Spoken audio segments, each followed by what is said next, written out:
What's up, YouTube? Jeff back again today. Another very exciting Samsung video for you guys. I'm still here in my hotel room for Galaxy Unpacked in San Francisco. I have the Galaxy S26 Ultra right here in sky blue, and I've been spending some time with it over the last 18 hours since getting my review unit yesterday after the event. And today I want to give you guys 5 hidden features that Samsung either didn't talk about during the keynote or they didn't really focus on too much that I think you guys will be incredibly interested in, and potentially they may not make their way to the older Galaxy phones, so it may also be a reason to upgrade. Now, some of these could. We don't know exactly which one Samsung plans to bring to older phones or not, but almost certainly at least one of these will not make its way to any older phones and will be a Galaxy S26 Ultra exclusive. So let's go ahead and get right into it. Very first hidden feature I want to talk about that Samsung touched on the event, but they didn't really get into it too deeply, is that you can now use Audio Eraser in third-party applications like YouTube, Netflix, TikTok, Instagram, so that when you're watching videos, you'll be able to go ahead and get rid of unwanted background noise. Now, if you want to take it to the extreme, you can also turn on voice focus mode, which will basically get rid of anything in the background, including background music, if you only want to focus on what the person is saying in the video. Let me give you guys a quick demo, and so you can see exactly how this works with YouTube.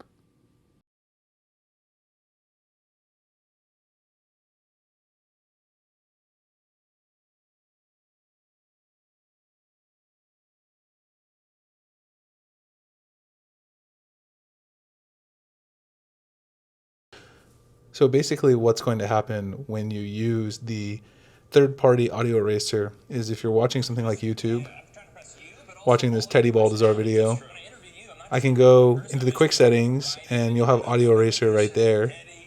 Tap on this and then you can turn this on, and then you have a slider here with 4 different levels.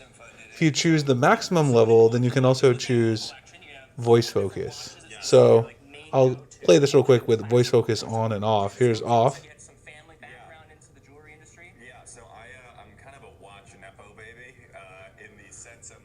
You can hear that it amplifies the voice even though there's not a lot of background music in this one. Now, if I go back really quickly, let's see if I can find the opening music. So here's the music. And now the music is way less noticeable. Sorry, I just tried to rob you. Go ahead. Yeah. This is Tim Cook. Traditional watches are the way to go. You're just all over the place. Security. Basically, if you turn on voice focus, you're going to get minimal background noise. Even things like background music will be kind of completely gone almost, which is really nice. And if you're listening to a video that has unwanted background noise, it's going to be even better because you can get rid of static or anything else that's going on in the background and focus on what people are saying, especially if you're doing a tutorial or something like this. That could be a really nice feature. Up next, let's talk about privacy display. Now, obviously, privacy display was the headlining feature at the event, and Samsung spent plenty of time talking about how the technology works, the fact that it's hardware specific, so obviously this is not coming to older Galaxy phones. But one of the things they didn't talk about is the fact that privacy display actually can compromise your display quality a little bit if you leave it on all the time. And for that reason, I highly recommend that you only turn on privacy display when you need it. And so that means you need some clever ways to trigger it. Now, there's a couple of ways you can do that. In the stock settings, you can turn on privacy display on a per app basis if you only want to turn on specific apps. You can also choose to use it only for things like your notifications or when you put in your PIN or security code so that people aren't seeing that information. But there's 2 other interesting ways that Samsung didn't really talk about that they did tell us a little bit about in the media briefing. One of those is to use side key. Now, of course, many people use side key to double press to open the camera, but you now have the option, and I think it's actually a very compelling one that I might use, to double press the side key to enable privacy display. Now, this will make sure that if you want to use privacy display in a pinch, if you're on public transit or something like that and you need to use it quickly, double press, turn it on, and then double press, turn it off. And that way, again, you're not compromising your display quality otherwise, because again, privacy display does add some extra contrast, which can make your display look a little grainy. You probably don't want to have it on all the time, especially not in maximum protection mode, because in maximum protection mode, if you use dark mode on your phone, it actually puts a weird gray haze over the phone, so definitely don't want to use that all the time. Now, the other way that you can take control of privacy display in a very clever way is to go into routines, and you can actually trigger a privacy display routine so that when you're in a specific location, it'll turn on privacy display. So if you want to turn it on while you're at work, maybe you have some nosy coworkers or something, you can say when you get to work, if I arrive at work, then turn on privacy display. And you can fine tune this a little bit with inside the routines and probably do a little bit more complicated stuff. I'll try to make a more detailed tutorial on that very soon if you guys are interested. So definitely some nice ways that you can enable privacy display. And again, only enable it when you need it and not have it on all the time. Before we jump into the next hidden feature, I just want to remind you guys, if you are going to order the S26 Ultra series, you can get a free mystery box from us at Samiguru with a free case, 65-watt GAN charger, tempered glass screen protector, desktop phone stand, and more. All you have to do is use our affiliate link, it'll be below, and then verify using our verification form. It's a great way. We love giving back to our readers and viewers, and you guys get a lot of bonus accessories when you order your phone, which Samsung doesn't really give you much in the box, so you get that premium unboxing experience again. Check out all the details and any FAQs. We have a bunch of them listed on our pre-order page below.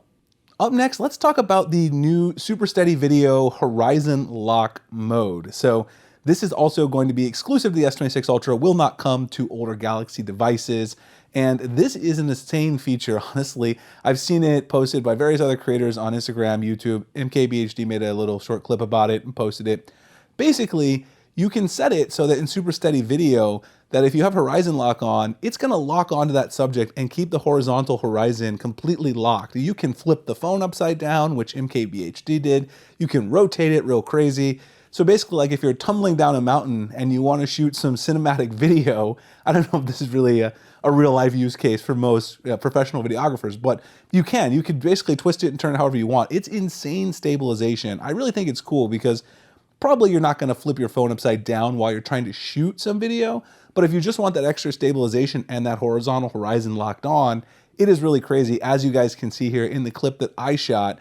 Mine is just like the tip of the iceberg of what this can do, though. I will link a few of the other examples from other creators because MKBH did a great job showcasing this feature, and it's really cool. It's actually one of the reasons that I would say if you're planning to upgrade, this is something to look forward to, especially if you shoot a lot of video. Up next, let's talk about notification highlights. Now, we've known for a while that One UI 8.5 was going to get a notification summaries feature and also priority notifications, and those have been combined on the S26 Ultra into this setting called notification highlights, which has priority notifications and notification summaries. Now, this is supposed to work the same kind of way it does on iOS, where if you get a bunch of notifications, it'll bundle them, kind of summarize them together, and then priority notifications will kind of push the most important notifications to the top, so that you'll read those first. And so iOS definitely has a version of this. So far, in the day that I've been using it, I have both of these turned on the settings. I have not seen it show up, but I do think there's a learning period so that it learns kind of what is important to you, obviously, before it can do the priority notifications, and then also maybe figure out exactly what you would want summarized. And I think that's really smart because if you turn this on in iOS, fresh out of the box, it'll start doing it right away. And sometimes in the beginning, when I first did this on my iPhone 17 Pro Max, it'll summarize complete nonsense or stuff that's not important to you at all. So it's probably key for Samsung to have that learning period.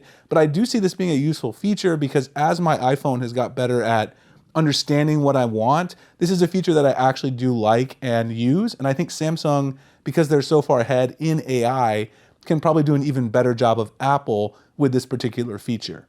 And that brings me to the fifth and final feature, which is actually two features. The Galaxy S26 Ultra now gets call screening, which was originally exclusive to the Pixel, and now is making its way over to Galaxy phones, which is still using a similar interface to the previous Bixby text call. Bixby text call is still there, where you can manually choose to screen the calls, and then you can kind of tap responses as you're reading what the person is saying, but you now have the option to do automatic call screening where Bixby will kind of take control of everything and you don't have to tap anything, and it will do it for any call that it automatically detects as spam or a scam. You can turn it on to do it all the time. I love this feature on the Pixel, and I'm really glad to see Samsung bring it. I've been wanting this feature for a long time. Along with that also comes the scam detection feature that the Pixels have, which will actually tell you when you're in a call whether or not they think that this is a scam or not. This can be very useful for older people, senior citizens, who there's so many scams these days, people trying to call you and get you to give them money or say that, you know, your bank account's frozen or something crazy. And these will now kind of detect those patterns using AI and can warn you. So both of these are really cool features. I'm very excited to see those coming to Galaxy phones, and I think if you do upgrade, you'll use those. Now, of all these features, I'm guessing most likely the notification highlights and this call screening feature will make its way to older phones with One UI 8.5 when those do arrive. Now, the audio eraser feature, I'm not so sure. They may say that requires the new Snapdragon 8 Elite Gen 5 for Galaxy. I don't know if that's really true, but Samsung may try to make that exclusive.